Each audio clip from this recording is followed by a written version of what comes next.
Minister for Infrastructure, Meteorological Services, Lands and Mineral Resources, the Honourable Chone Kusumati. You have the floor, sir. Thank you, Mr. Speaker, sir. Thank you, Honourable Member, for his question. We have had the Fiji Seismological Network here in Fiji from the year of 1979. That was established by the Mineral Resources Department using VHF antennas that's used to transmit signals from remote stations that try to capture seismic activity all across Fiji. They capture these signals and they send it across to our main observatory here in Delenambua. And for longer transmission, they've had repeater stations, but these repeater station systems have become obsolete, and also the parts of the system have become unavailable because of the changes in the technology. So in 2003, that VHF system was replaced by this VSAT. VSAT meaning Very Small Aperture Terminal Telemetry System. So with the introduction of this VSAT monitoring, we've made the change from analog systems to digital systems, and we're very thankful to the Japanese government that has been assisting us in the operation of these systems from the year 2004. Currently, Mr. Speaker, sir, we have around 6 remote stations all across Fiji trying to capture seismological activity, and they transmit this information using satellite Intelsat to our headquarters here in Suva. These remote stations are located in Dongotuki in Mazuata, Lakemba in Lau, Nambukelewu Ra in Kandawu, Mua in Taviuni, Dawasamu in Telewu, and Watanitawake in Yasawirara. These VSAT stations, they transmit seismic data 24 hours a day, 7 days a week, and they provide the data in real-time mode so that our officers can be aware of seismic activities locally, regionally, and globally. And the upgrade has extended the monitoring capacity of our Fiji network, and this contributes to the rapidity of the dissemination of earthquake information in bulletins to the relevant organizations and to the general public. And in the ministry, we now have duty officers and staff at our seismology observatory based at MRD in Nambua. They are in a position to disseminate timely and correct information on all seismic events.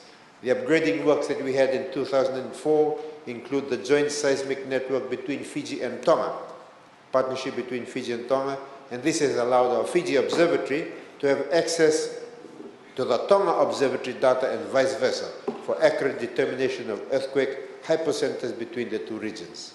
To date, the Fiji Seismic Network is not only for Fiji, but now is interconnected through a joint collaboration with other partners in the Southwest Pacific, where international funding and assistance continues to exist from time to time. So in 2014, we had the Oceania Regional Seismic Network, or OSNET, which has now extended its existing network and data sharing within the region to include Vanuatu, New Caledonia, Solomon Islands, Samoa, and PNG.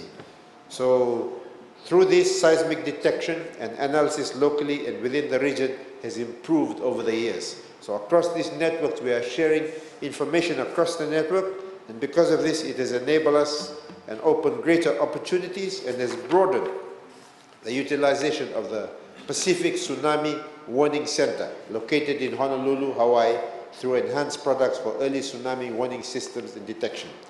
In addition, capacity building through training programs by engineers from Canada and also technical experts from JICA in terms of VSAT peripherals installation and seismic data analysis were also conducted.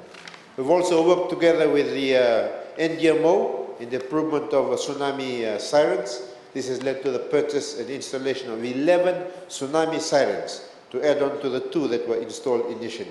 So a total of 13 sirens have been installed from Kinoya to Lami. And these are encored to trigger all these sirens is based at the Seismology Observatory in Delenambua, and that unit, as I said, operates on a 24/7 basis. Other techniques, this seismology unit is also linked to other global seismic network whereby alerts are sent through real-time mode. And although seismic events cannot be predicted or forecasted in real time, detection of seismic events will remain to be an ongoing process. However, it is crucial that the seismology team continues to carry out earthquake and tsunami awareness around coastal areas so that the general public is aware of what to do in any major event that can trigger tsunami threat. And that's what we'll continue to do in partnership with NDMO. Government is investing approximately 680,000 for the upgrade of the Ministry's seismology observatory functions in the current financial year. And this also covers our VSAT station upgrade in terms of hardware and software. Thank you, Mr. Speaker, sir. I thank the Honourable Minister.